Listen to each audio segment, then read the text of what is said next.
So my name is Bobbie Gross, and I entered foster care when I was 15 years old.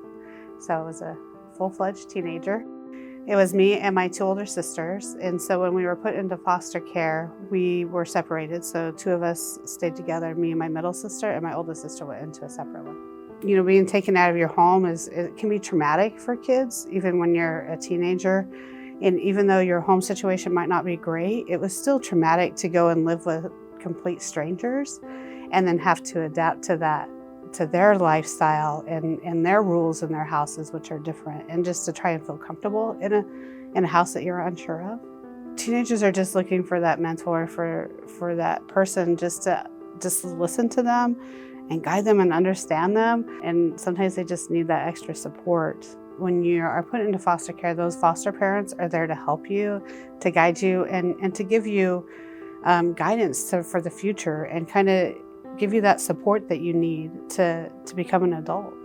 And I was thankful that we found good foster parents and good mentors, and that's what we really need, is to have those guidance for the future. The memory that I cherish is my foster parents taught me how to drive.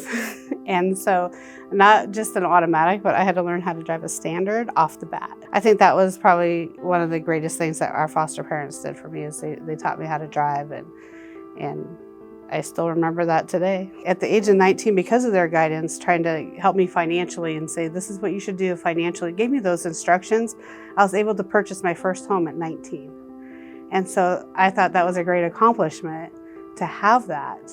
And so without that guidance of financial guidance, I probably wouldn't have thought I could buy a house at 19.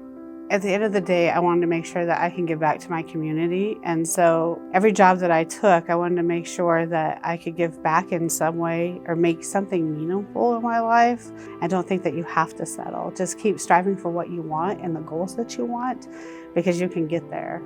It just takes some hard work and dedication and accountability, but I'd say go for anything that you set your sights to, and your dreams and your goals, is to stick with them, and you can do it. To mentor youth, especially teenagers, are sometimes passed over, and while having little kids is great, but having teenagers, they're self-sufficient as well, and they really are looking for someone to help guide them through life and give them those tips that they need to be successful adults.